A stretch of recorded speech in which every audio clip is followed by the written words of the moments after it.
তো হ্যালো বন্ধুরা, আবার একটা নতুন ভিডিও নিয়ে আমি আপনাদের সাথে চলে এসেছি। এই যে ভিডিওটা হতে চলেছে খুবই গুরুত্বপূর্ণ এবং ইন্টারেস্টিং ভিডিও। তো এই ভিডিওটা নেওয়া হয়েছে আই নলেজ চ্যানেল থেকে।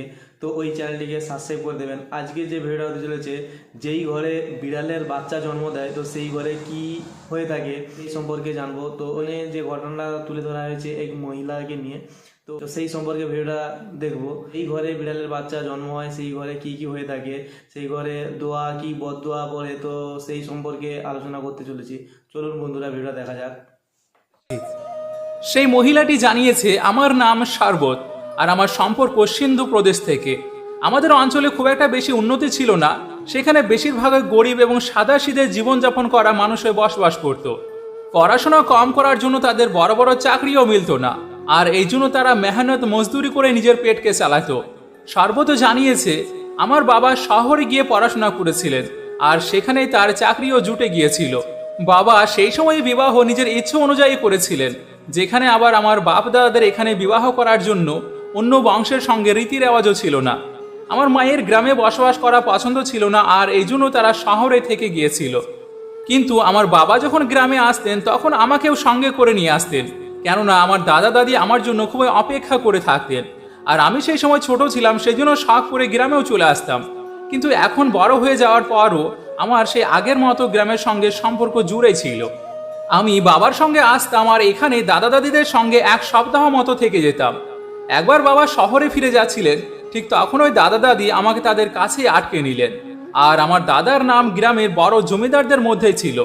তার ক্ষেত জমিন দূর দূর পর্যন্ত ছড়িয়ে ছিল, আর সেই বড় পুরানো হাভেলি ঘরে সমস্ত রকমের সুখ স্বাচ্ছন্দ্য উপস্থিত ছিল।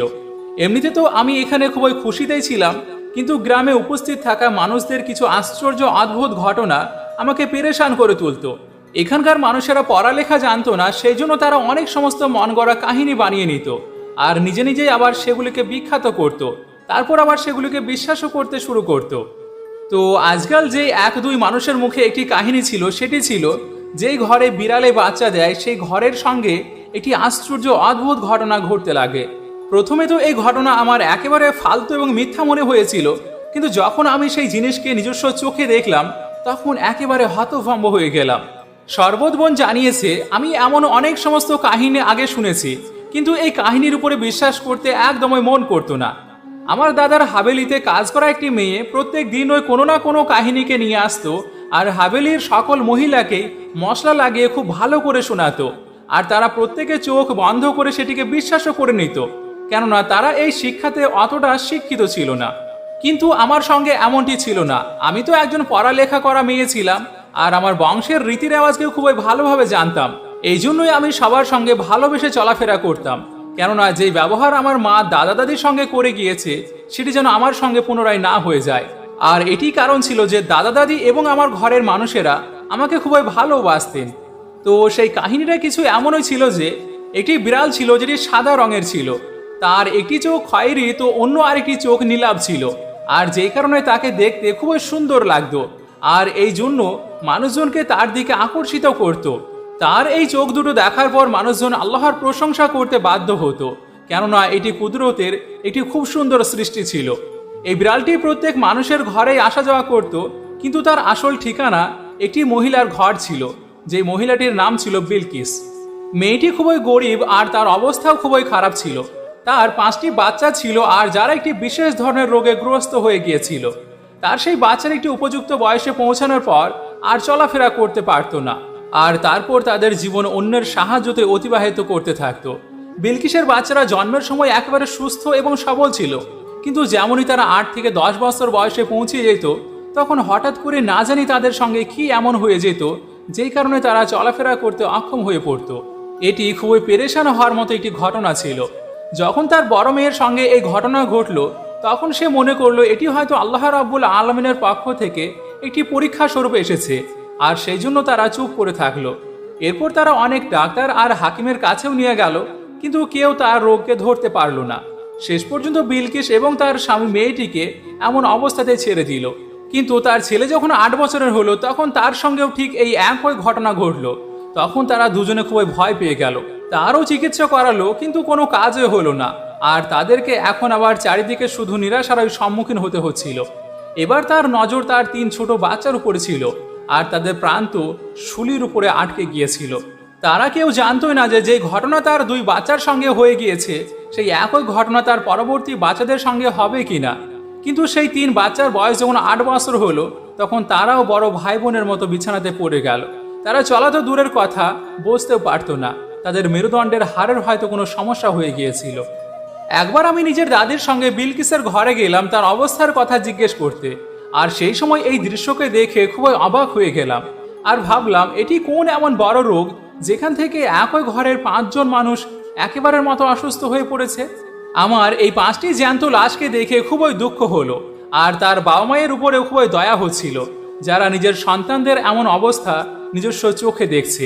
বিলকিস এবং তার স্বামী একেবারে নিরাশ হয়ে পড়েছিল, কিন্তু তবুও নিজের মুখে না শুকরির একটি শব্দও ছিল না। আর এমনইভাবে আল্লাহ তাআলার কাছে সাহায্য চাইতে থাকতো। তাদের সম্পূর্ণ দিন ওই নিজের বাচ্চাদের দেখাশোনা করতে কেটে যেত, আর তাদের জন্য খাবারের বাড়তি কিছু থাকতো না, কেননা তাদের জন্য সময়ই ছিল না যে তারা কোনো জমিতে গিয়ে কাজ করবে অথবা কোনো কারোর কাছে গিয়ে মজদুরি করবে। কিন্তু তার প্রতিবেশীরা খুবই ভালো ছিল, কেউ না কেউ তাদের জন্য খাবার অবশ্যই পাঠিয়ে দিত। এমনকি কয়েকবার আমার দাদিকেও কিছু খাবার কাপড়ে জড়িয়ে চাকরানির হাতে করে তার বাড়িতে পাঠানো দেখেছিলাম। তার ঘরে 5টি বাচ্চা ছিল, আর যারা জ্যান্ত লাশ হয়ে পড়েছিল, আর এখন তো আবার তারা যুবকও হয়ে গিয়েছিল। কিন্তু তারা অনেক আশা নিয়ে তাদের দিকে তাকিয়ে দেখত, আর যখন নিজের এমন অবস্থার জন্য কথা বলতো, নিজের দুঃখের জন্য কথা বলতো, তখন বলতো, আমরা আমাদের বাবা মায়ের উপর অনেক বোঝা হয়ে পড়ে আছি। না তো জীবিতদের সঙ্গে আমাদের গণনা হয়ে থাকে, আর না তো মৃতদের সঙ্গে আমাদের গণনা হয়। এটি কেমন পরিস্থিতি! এর থেকে ভালো হয় আমরা সকলে মারা যাব, আর আমাদের বাবা মায়ের জন্য রাস্তাকে সহজ করে দেব।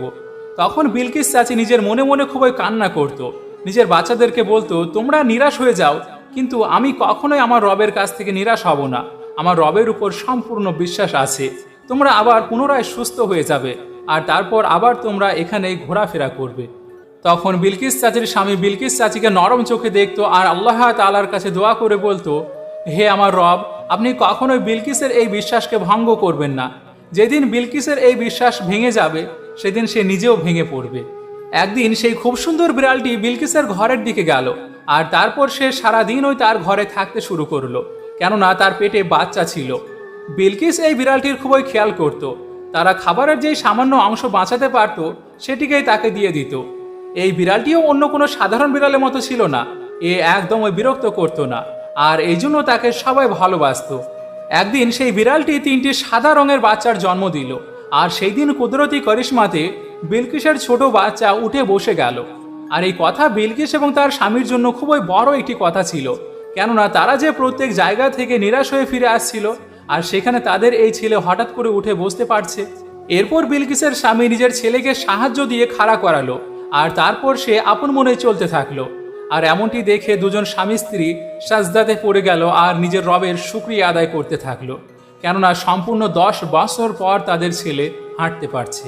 তাদের ছেলের এমনভাবে হেঁটে চলতে পারাকে দেখে বাকি অন্য ভাইদের জন্য একটি আশার আলো জেগে উঠল।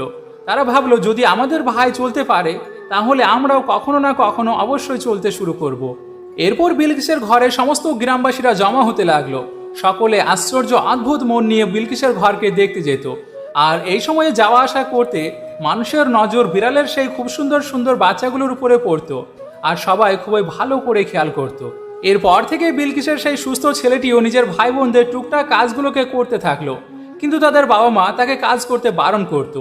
বিলকিস চাচির স্বামীও দাদার জমিতে কাজ করতে শুরু করলো, কেননা এবার ঘরে বিলকিস চাচির সঙ্গে তার ছেলেও ছিল।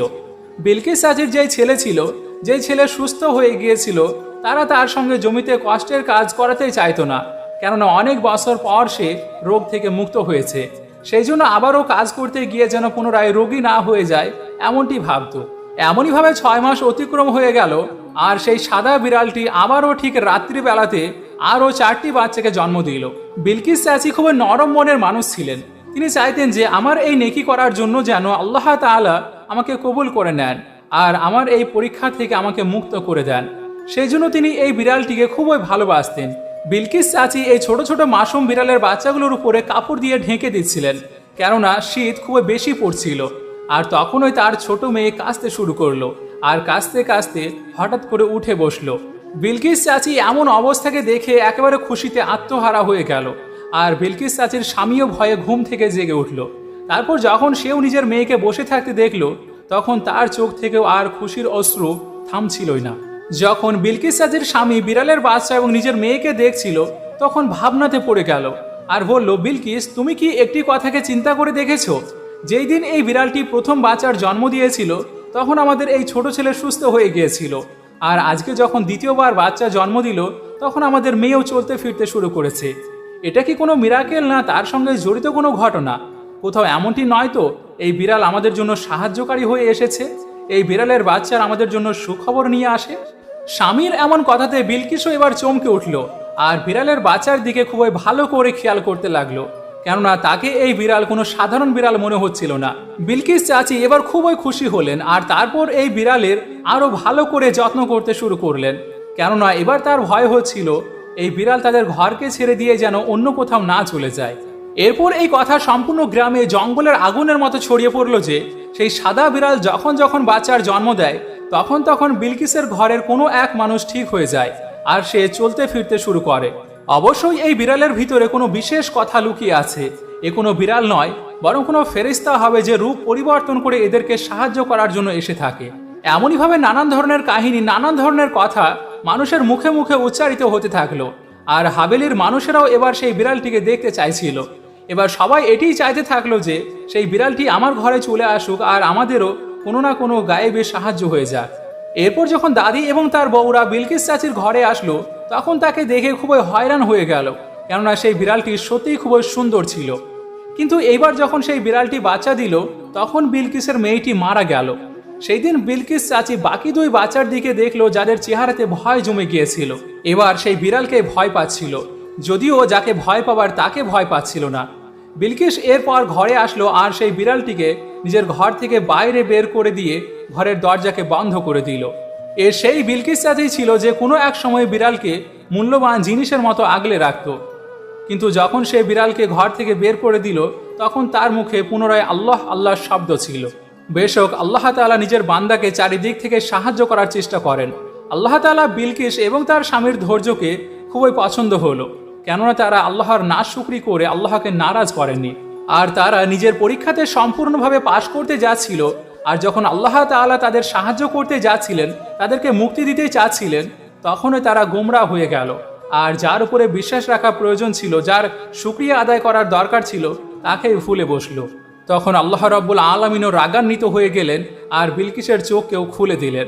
যার পর বিলকিস আর তার স্বামী নিজের রবের কাছে কান্না করতে করতে নিজের ভুলের ক্ষমা চাইতে লাগলো। আর যার পর তাদের দোয়া আল্লাহর দরবারে কবুল হয়ে গেল। বিলকিসের সব ছেলেমেয়েরাই শেষ পর্যন্ত সুস্থ হয়ে গেল। আপনাদেরকে জানিয়ে রাখি যে পূর্ববর্তী যে সমস্ত কওমদের উপর আযাব এসেছিল, তাদের উপর এই সমস্ত কারণের জন্য আযাব নেমে এসেছিল, কেননা তারা আল্লাহ তাআলা ছাড়া অন্য প্রভুর সঙ্গে সাহায্য চাইতো। যেহেতু আমরা মুসলমান, সেই জন্য আমাদের আশা ভরসা সেই পাক জাতের উপরেই থাকা প্রয়োজন, মানে এই কায়নাতের সৃষ্টিকর্তার উপরে। আল্লাহ তাআলার কাছে দোয়া যে তিনি যেন আমাদের সকলকে সরবারে কায়নাত সরকারে দো আলম সাল্লাল্লাহু আলাইহি সাল্লামের বলে যাওয়া রাস্তা মতো চলার তৌফিক দান করেন। আমিন সুমা আমিন। বন্ধুরা, দেখতে পেলেন এই ভিডিওটা খুবই গুরুত্বপূর্ণ এবং ইন্টারেস্টিং। ভিডিও দেখে আপনারা কি জানতে পারলেন তা কমেন্ট বক্সে কমেন্ট করে জানাবেন। দেখতে পেলেন যে বিড়াল এক মহিলার কাহিনী। চ্যানেলটিকে লাইক, শেয়ার, কমেন্ট করে সাবস্ক্রাইব করে দেবেন।